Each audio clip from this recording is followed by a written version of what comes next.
할렐루야. 날씨가 많이 쌀쌀해졌습니다. 여러분 건강 유의하시고 날마다 하나님께서 덮어주시고 새롭게 하시고 또 회복해 하시는 은혜를 경험하며 살아가시길 간절히 소망합니다.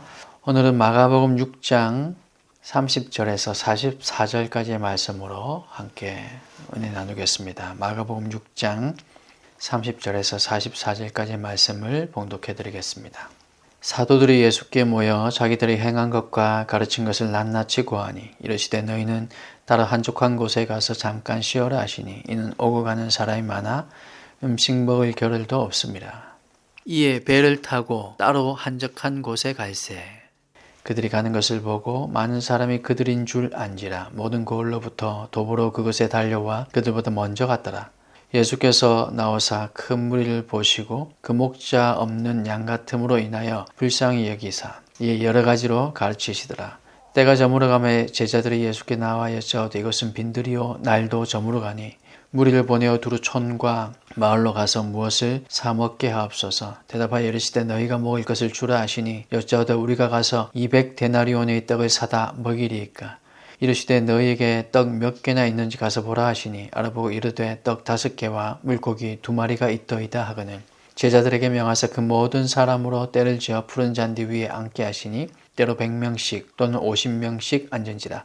예수께서 떡 5개와 물고기 2마리를 가지사 하늘을 우러러 축사하시고 떡을 떼어 제자들에게 주어 사람들에게 나누어 주게 하시고 또 물고기 2마리도 모든 사람에게 나누심에 다 배불리 먹고 남은 떡 조각과 물고기를 12바구니에 차게 거두었으며 떡을 먹은 남자는 5,000명이었더라. 아멘.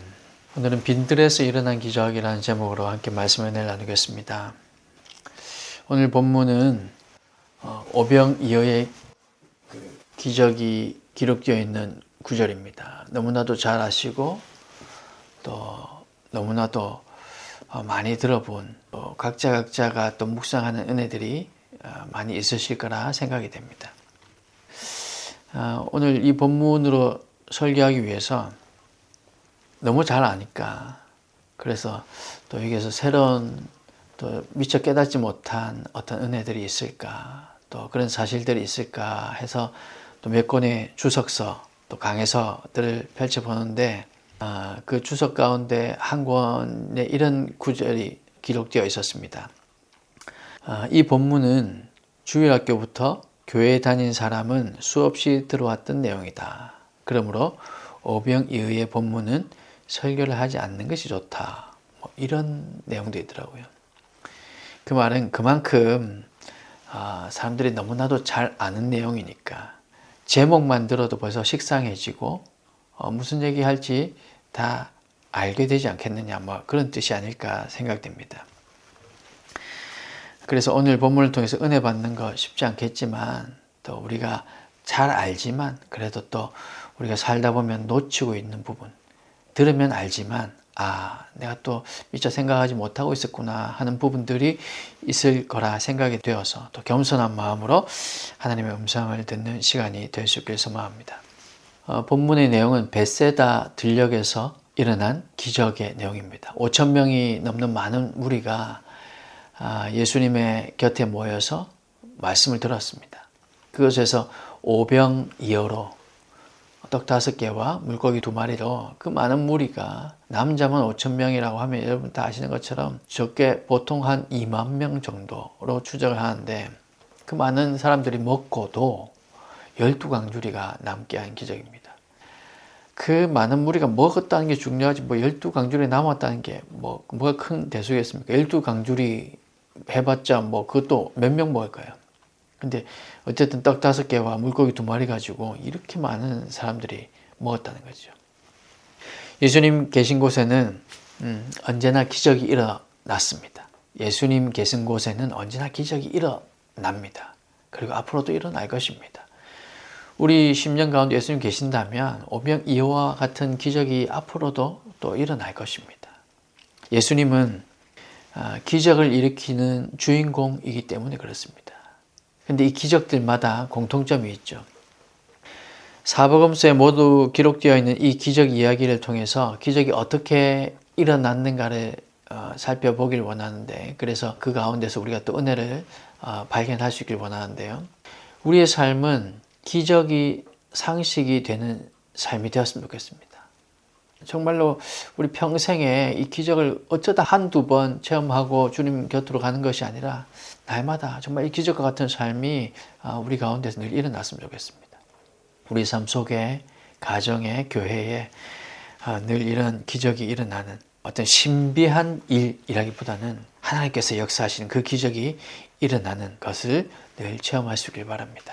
먼저 우리 한번 살펴보고 싶은 건 이 기적이 언제 일어났냐라는 거죠. 35절 말씀 보면 때가 저물어 가매 제자들이 나와 여짜오되 이것은 빈들이요 날도 저물어 가니 이렇게 기록되어 있습니다. 저물어 갈 때 기적이 일어났습니다. 저물어 갈 때란 어두워진다는 얘기입니다. 요즘 이제 해가 짧아져서 6시가 이제 막 되려고 하는데 벌써 해는 보이지 않고요. 날이 어둑해집니다. 이런 때, 이 정도를 저물어 갈 때다 이렇게 얘기하죠. 어두워진다는 의미고 또 부정적인 의미가 내포되어 있습니다. 밝은 낮이 다 지나가 버렸고 기적을 기대할 수 없는 그런 때입니다. 사람의 생각으로는 틀렸고 이제는 소망이 없다 그렇게 생각될 때 그때를 상징하고 있지 않을까 그렇게 생각됩니다. 성경의 기적이 대개 이렇게 저물 때 일어나는 일들이 많았습니다. 홍해가 갈라진 기적도 앞에는 홍해고 뒤에는 애굽의 군사들이 따라올 때 그때 기적이 일어났죠. 이스라엘 백성들이 승승장구할 때 기적이 일어난 것이 아니라 저물어 갈 때, 어두워졌을 때, 암울해졌을 때 그때 기적이 일어났습니다. 삶의 희망이 완전히 저물어 갈 때 그때 기적이 난 거죠. 요한복음 2장에 예수님께서 첫 번째로 일으킨 그 기적, 물이 변하여 포도주가 되게 하신 기적이었습니다. 그때도 포도주가 바닥에 나서 주인이 당황할 때 기적이 일어났습니다. 이제 이 예수님께서 어머니의 그 부탁을 들어주지 않으면 이 잔치집에 정말 큰 비상사태로 여겨지는 바로 그때 기적이 일어났습니다. 이처럼 기적은 최악의 상황을 통해서 우리가 기적을 목격하게 됩니다. 나의 욕망에 따라서 내가 원할 때 기적이 나타나는 것이 아니라는 거죠. 하나님께서 절대 필요하다고 판단하실 때 그때 기적이 일어납니다. 능숙하고 지혜로운 구조자, 물에 빠진 사람을 구해내는 그런 구조자는요, 물에 빠진 그 사람이 기진맥진했을 때, 이제 포기할 때쯤, 그때쯤 되어야 구해준다고 합니다. 왜냐하면 그 전까지는 자기의 힘이 그 구조하는 사람을 더 위험에 빠뜨릴 수 있게 만들 수 있기 때문에, 그래서 힘이 다 빠져갈 때 그때 구조해 준답니다. 베세다의 이 기적은 밝은 대낮에 일어나지 않았습니다. 군중들이 배부를 때 일어나지 않았습니다. 해는 져가고 극도로 피곤하고 배고플 때 이제 어떻게 하면 좋지? 돌아가야 되나? 막 걱정스러울 때 그때 기적이 일어났습니다. 여러분 힘이 드시고 때론 피곤하시고 또 정말 어두움, 눈앞이 캄캄한 만약에 그런 상황이라고 하신다면 어쩌면 지금이 기적이 일어날 때가 아닐까 생각이 됩니다. 내 상황이 점점점 어려워진다고 한다면 기적이 일어날 때가 가까워져 오고 있구나 그렇게 생각하셔도 될 것 같습니다. 물론 믿음이 있어야겠죠. 사랑하는 여러분, 바랄 수 없을 때 바라고 믿는 것이 믿음입니다. 사랑할 수 없을 때 사랑하는 것이 진짜 사랑이고 물에 빠진 사람이 발이 땅에 닿았을 때 물에 저 빠져서 깊숙하게 들어가다가 발에 땅이 닿았을 때 그때가 바로 땅을 차고 올라올 절호의 기회라는 것을 여러분 기억하시기 바랍니다.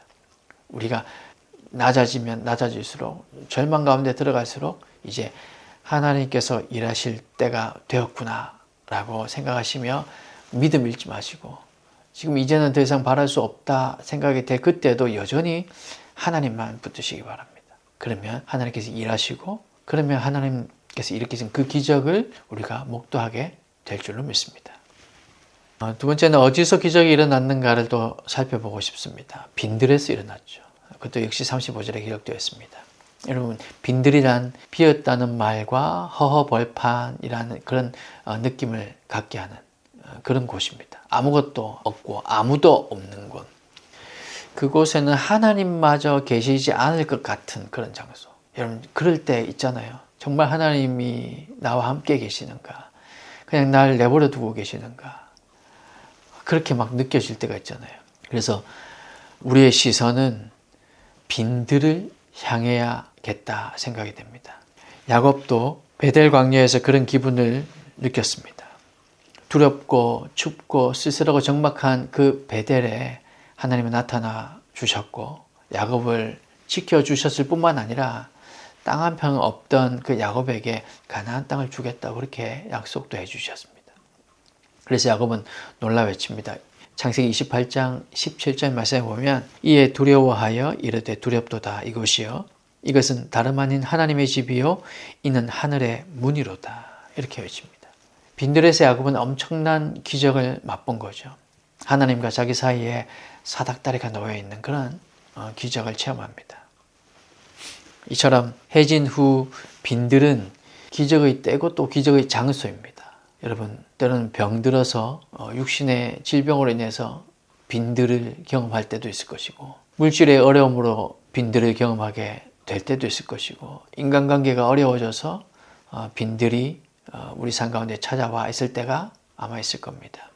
그러나 여러분 이때가 하나님을 만날 때인 줄 믿으시길 바랍니다.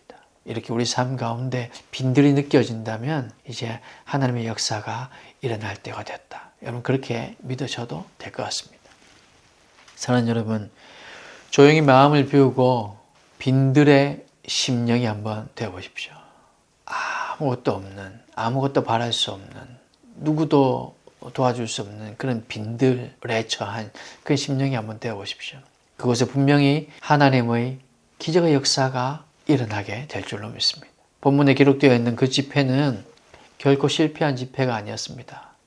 거기서도 그 빈들에서도 하나님의 역사가 일어났기 때문이죠. 안드레의 별명은 데리고 오는 자라고 합니다. 어린아이 하나라도 예수님께 데리고 온다는 거 이거 아주 매우 중요한 일입니다. 무슨 일이나 자기 멋대로 판단하고 고집할 것이 아니라 먼저 예수님 앞으로 나와야 되죠. 안드레처럼 예수님 앞에 데리고 나와야 되는 겁니다. 안드레처럼 예수님께 맡겨봐야 되는 겁니다. 안드레는 빈들과 보잘것없는 이 어린아이를 본 것이 아니라 예수님을 보았습니다. 예수님이라면 이 어린아이가 가지고 있는 예수님이라면 내가 이 어린아이를 예수님께 데리고 가기만 한다면 예수님께서 뭔가 하실 거야. 이런 믿음 있는 사람을 통해서 여러분 기적이 일어난다는 것을 기억하시기 바랍니다. 그래서 우리는 빈들에 있지만 빈들을 볼 것이 아니라 그 빈들에 임하실 주님을 보아야 하는 거죠. 빈들에 우리 주님께서 우리에게 임해 주시면 그것이 바로 기적의 장소가 되고요. 그것이 바로 역사의 장소가 될 수 있다는 겁니다.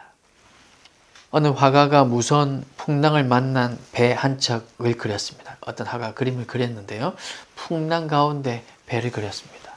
그 풍랑은 금방이라도 배와 또 이 배에 타고 있는 사람들을 삼킬 듯 했습니다. 그런데 이상한 것은 그 배에 타고 있는 사람들, 그 표정, 그 화가가 그려놓은 그 사람들의 표정을 보니까 두려워하는 표정, 떨고 있는 표정이라기보다는 모두가 여유 있는 표정, 즐거운 표정, 그렇게 그려져 있는 겁니다. 지금 풍랑이 치고 물살이 아주 세게 몰아치고 있는 그런 상황을 그리고 있는데 그 배에 타고 있는 사람들의 표정은 평온해 보이는 거죠. 즐겁게 보이는 겁니다. 왜 그런가 그 그림을 자세히 보았더니 그 배 맨 앞에서 그 키를 잡고 있는 항해하는 그 선장이 바로 예수님이었던 거죠. 상징적인 의미, 그 화가가 그렇게 그림을 그린 데는 분명히 우리가 지금 생각하는 그런 의미가 있지 않을까. 예수님께서 키를 잡고 계시면 풍랑이 일어도 빈들에 있어도 어느 곳에서도 우리가 두려워할 필요가 없다. 기쁠 수 있다는 것을 그림으로 표현한 게 아닐까 생각이 됩니다. 사랑하는 여러분, 혹시 고통 중에 계십니까? 혹시 지금 빈들이라고 느껴지십니까? 그렇다면 지금 바로 예수 그리스도를 바라보시기 바랍니다. 우리 삶의 길을 붙들고 계신 그 예수님을 우리는 바라보아야 합니다. 예수님은 지금 우리를, 여러분을 도와주시고자 합니다. 우리의 시선을 그래서 주님께로 옮기시면 그 배에 타고 있던 사람들처럼 우리의 표정도 평온해질 수 있으리라 생각됩니다. 우리 인생의 핸들을 붙들고 계신 예수님, 아니, 우리의 삶의 길을, 우리 인생의 핸들을 주님께 맡겨 보십시오. 그리고 주님께서 운행하시는 대로 우리 삶을 내가 맡긴다면, 그래서 그 우리의 눈으로 주님을 바라볼 수 있다면, 우리의 눈이 빈들이 아닌 주님을 향할 수 있다면, 그러면 우리 삶 가운데 기적이 일어나게 될 것입니다. 그 기적이 우리를 살릴 것이고, 그 기적이 바랄 수 없는 상황 가운데서 우리가 믿는, 소망하는 그 믿음에 반응해서 우리가 전혀 기대하지 못했던, 아니 우리가 상상하지도 못했던 놀라운 은혜가 우리 가운데 일어날 줄 믿으시기 바랍니다. 마지막으로 무엇을 가지고 이 기적이 일어났나 살펴보았으면 좋겠습니다. 그 기적이 일어난 때는 저녁이었고 그 기적이 일어난 장소는 빈들이었는데, 근데 어떤 것으로 기적이 일어났을까요? 여러분 아시는 것처럼 어린아이가 들고 온 그 5개의 떡과 물고기 2마리로 기적이 일어났습니다. 여기 떡은 원어로 얘기하자면 보리떡을 의미합니다. 이 보리떡은 당시에는 경제적으로 많이 어려운 사람들이 먹는, 또 어떤 그 자료에는 보면 사람들이 먹는 게 아니라 짐승들이 먹는 그런 떡이었다, 이렇게도 기록되어 있습니다. 그래서 아주 가난한 사람들이 먹는 양식이었던 거죠. 또 물고기는 성경의 원어로 보면 다가라는 단어가 있고 익투스라는 단어가 있는데, 그물에 잡힌 고기를 집으로 가져갈 만한 그런 큰 고기가 다가라는 단어로 표현하고, 너무 작아서 먹을 수 없어서 그냥 해변에 다시 놓아주는 그런 고기를 익수수라고 얘기합니다. 근데 이 본문에 어린아이가 바친 물고기가 바로 이 자그마한, 평소에는 먹을 수 없어서 가져가지도 않던 그런 물고기였다는 거죠.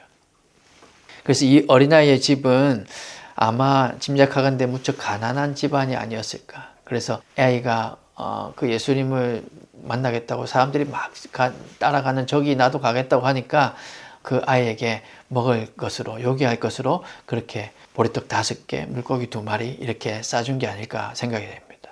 근데 바로 그것으로, 그 보잘것없는 것으로 5,000명을 배부르게 먹고 또 12강저리가 남는 기적을 일으켰던 겁니다. 우리의 이 믿음은 바로 이런 헌신에서 시작되고, 이런 헌신이 하나님께 온전히 드려질 때 놀라운 기적이 일어나게 되는 겁니다. 나의 작은 정성, 나의 작은 희생이 어떤 큰 기적을 일으키게 될지 우리는 아무도 알 수 없는 것이죠. 이 아이가 드린 이 조그만한 도시락 하나가 이렇게 놀라운 기적, 수천 년이 지난 지금도 우리가 읽고 야, 이런 기적이 있었단 말이야 라고 얘기할 정도의 이런 기적을 일으키게 될 줄은 누구도 몰랐을 겁니다.